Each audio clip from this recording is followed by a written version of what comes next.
Level 1, Roblox. Roblox at its most basic is a super popular way for a lot of people to get into FPS games. The platform is absolutely packed with developer-made ripoff versions of famous FPS titles, which makes them super easy for anyone to pick up and just play. These games are at the bottom of the FPS ladder because they're so beginner-friendly, and most importantly, they're completely free with no esports. The fact that these Roblox FPS games are so accessible is a huge reason for their popularity. They're always casual, giving you a straightforward introduction to FPS games and how they work, and a lot of these Roblox versions are actually really well made, mimicking the core experience of games like Rainbow Six Siege or even Valorant pretty accurately. Players can actually have a good time with decent versions of these big franchises without spending a dime. However, even with their initial charm and quality, there's a big catch. They just don't have much competitive replayability.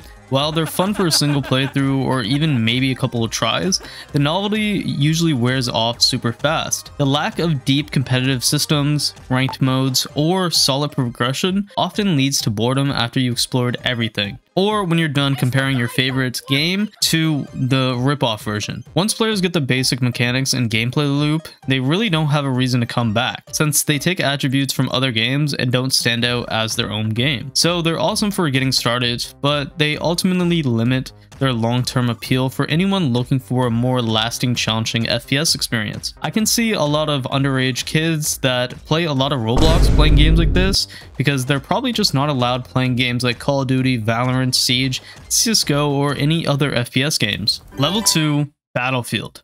Battlefield really stands out in the FPS world because it doesn't chase the super competitive esports vibe like many other games. Instead of intense pro league and high stakes tournaments, Battlefield is all about just having a good time, making it easy for anyone to jump in and enjoy the gameplay and the maps. This open door policy has built an awesome diverse community. I even remember playing with my 30-year-old brother when I was just 14. It's pretty cool how the game brings people of all ages and backgrounds together. The gameplay in Battlefield is pure chaos and totally addictive. We're talking huge maps with stuff you can blow up, tons of vehicles, and a big focus on team goals, all leading to these crazy unpredictable battles. Every match feels like a big action-packed movie where smart plays and sudden heroic moments can totally swing things your way. This immersive and wild environment really nails what most of us picture when we think of a true FPS game. Plus, Battlefield has always been a go-to for veteran Call of Duty players who felt a bit left behind by where that series was heading. Mostly because Call of Duty moved away from its boots on the ground feel,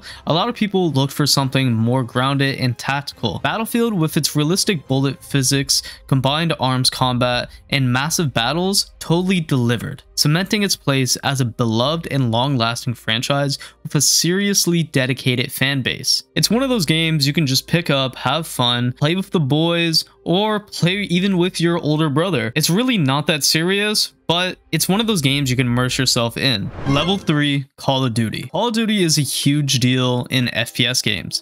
Pretty much the first thing people think of when you talk about the genre. Unlike previous levels, COD has a serious competitive scene. While lots of people just play for fun, there's a super passionate group totally into the esports side. The gameplay loop is simple, fast, and easy digestible. The franchise has really pushed esports forward, especially with its iconic search and destroy mode. This tactical round-based objective mode, where teams take turns planning and defusing a bomb and eliminating opponents without respawns, has heavily influenced other successful tactical shooters, just like Rainbow Six Siege and Valorant. Its strategic depth and high stakes has captivated audiences and players alike, becoming a staple of competitive FPS.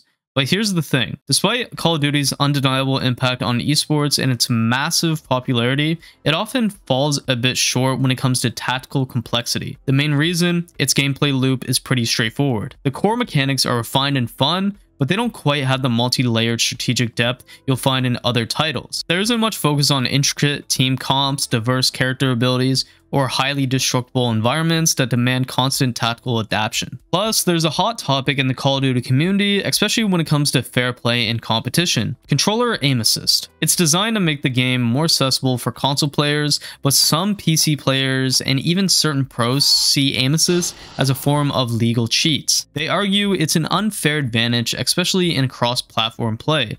It makes the skill gap for precise aim and movement, which is super important in other high-level FPS games. less efficient. This ongoing debate highlights the constant balancing act Call of Duty has to do between making the game accessible and keeping its competitive integrity. Level 4, the finals. The finals totally nails it in the competitive FPS world by mixing the best parts of other big games that we just talked about with its own cool strategic stuff. It's got the super fast, smooth gunplay and slick movement you would expect from Call of Duty, but also the awesome breakable environments that Battlefield is known for. This combo alone makes it for a fun base. But what really sets the final apart is its awesome class system. Unlike a lot of other shooters where classes can feel a bit stiff and generic, the finals uses a 3-tier weight class system: light, medium, and heavy. Each weight class isn't just about stats, it completely changes how you play the game and your team comp. This detailed class system opens up tons of strategic options.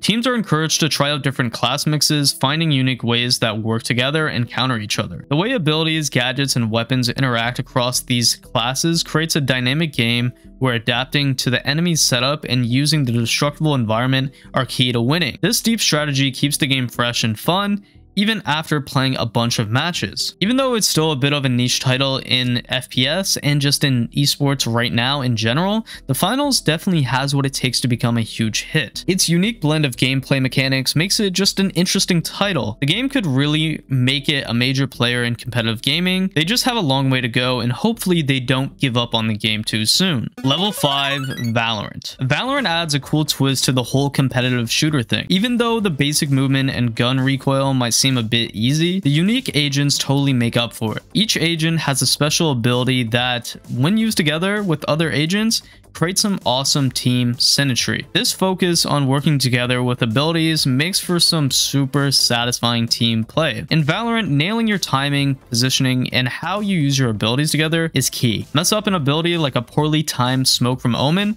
and you can totally wreck a perfectly planned attack or a crucial defensive move. While the game's mechanics might look simple on the surface, top-tier players and teams always rely on pretty sophisticated strategies. This reliance on strategy is even more important because the aiming mechanics are actually pretty accessible. You can spray and pray a bit and get some random recoil, but getting good at precise recoil control and resetting your shots is surprisingly easy to learn. Ultimately, Valorant really shines with its exciting ability usage and the pure fun of its gunplay. However, compared to the next 3 skill tiers, Valorant could definitely grow in terms of its overall skill gap. Also, I'm not gonna lie, I haven't played Valorant in 2 years because some of these abilities that they're coming out with is just so stupid. Level 6, Apex Legends. Apex Legends really stands out in the competitive FPS world, mainly because of the super high skill ceiling when it comes to movement and tracking. That complexity is exactly what makes it so good. The game does an awesome job of letting players develop and perfect their own playstyles, making it a serious contender in the Battle Royale scene. A big reason for Apex depth is its diverse roster of legends, all with unique abilities. The recent skill upgrades just added another layer to the strategy. As someone who last played in 2022, finding out about skill upgrades was a pleasant surprise while researching for this video. It told me how you can customize your chosen legend, and I honestly think that's a great addition to the game. Movement isn't just a bonus skill in Apex. It's absolutely crucial. With a time to kill that's way longer than a lot of other FPS games, quick and smart movement is vital for both attacking and defending. This longer TTK also means consistent and accurate aim tracking is super important, as firefights often need sustained fire to get those eliminations. Apex Legends cleverly brings together and builds on ideas from other games, creating a really rich experience. It takes the hero-based abilities you see in some other games on this list and elevates them by stressing the importance of team synergy and how different legends' abilities work together. The gunplay and recoil mechanics aren't ridiculously hard, but they definitely demand more control and practice than your average casual FPS game. To really crush it in Apex Legends and get into the top 10% of players, you've gotta put in some serious time and dedicated gameplay. There's just so much to master.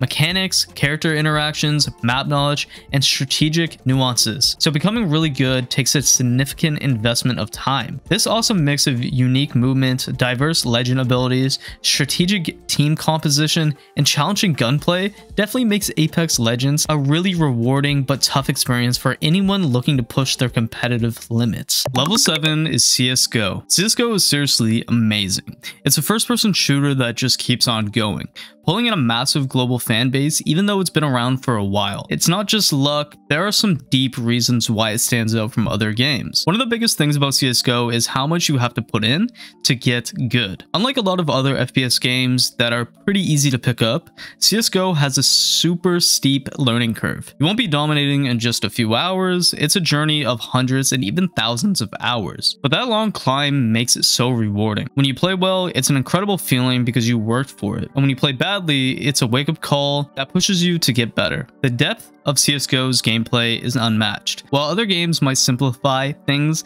like map callouts and recoil, CSGO is an onion with endless layers of information. Every layer shows you new complexities and strategies you need to learn. Players have to meticulously learn tons of smoke lineups, each with precise timings and tactical uses. Recoil isn't just generic, every weapon has its own patterns that takes serious practice to master. Map callouts aren't just names, they're a crucial language for team communication, demanding instant recognition. On top of these technical skills, players have to be flexible with their playstyles, adapting based on their team, the economy, and what the enemy is doing. This need for adaptability is huge. If you only play with a gun like the AWP, for example, you'll be in trouble. You'll be in trouble when you need different weapons or strategies, or just can't flat out afford it. And discipline is key. Reckless pushes or not understanding man advantage can quickly ruin a team's momentum and lead to loss. CSGO is more than just an individual aim or basic teamwork, it's a grand strategy game disguised as an FPS. Maybe the most unique thing about CSGO is the intense psychological aspect, which a lot of games shy away from. The super fast time to kill combined with what feels like the tiniest hitbox for the headshot in any FPS makes the mental game incredibly important. The headshot mechanic really hammers home the intelligence beats recklessness. In this way, CSGO is a lot like chess, where every move has consequences and thinking ahead pays off. On the surface, it might look like a regular FPS game, but underneath it's a strategic masterpiece that challenges everyone from casual players to pro players. To truly master its complexities, it takes time. Finally, CSGO's amazing esports scene really seals its legacy. It probably has the best esports ecosystem in competitive gaming, hands down. Its professional history is packed with iconic moments, legendary teams, and star players who have pushed their limits of skill and strategy, adding even more to the game's lasting appeal and cultural importance. The high stakes, intricate team play, and individual brilliance shown in its tournaments captivate millions, cementing its place as a giant of competitive gaming. Level 8. Rainbow Six Siege. Rainbow Six Siege is chess if it was an FPS game. It's the most challenging game that ends up just ruining other FPS games for the player base. I've talked to many players who have said after playing Siege, it's almost impossible to enjoy any other FPS game. Something about Siege makes you a fiend for the gameplay, and here's why it's level 8. Siege has a complex map layout with destructible walls, floors, and hatches. It mimics the 3 stages of chess. Stage 1, the opening. For attackers, you have to drone to gather intel for your attack, what operators they have, utility placement, and which bomb site they are. Attackers will start the round getting inside the map as quickly as possible and locating what they have to open with hard reach to push defenders back. On the flip side, defenders take this time to set up the site, placing reinforcements, hunting drones, making lines of sight and rotates. Defenders will also start the round playing positions to contest attackers from taking map control. They do this by extending sites, using utility to deny entry, and playing off of it or roaming, making it hard for attackers to even get inside the map. Stage 2, middle game. For attackers, this is working their utility based on their operator selection.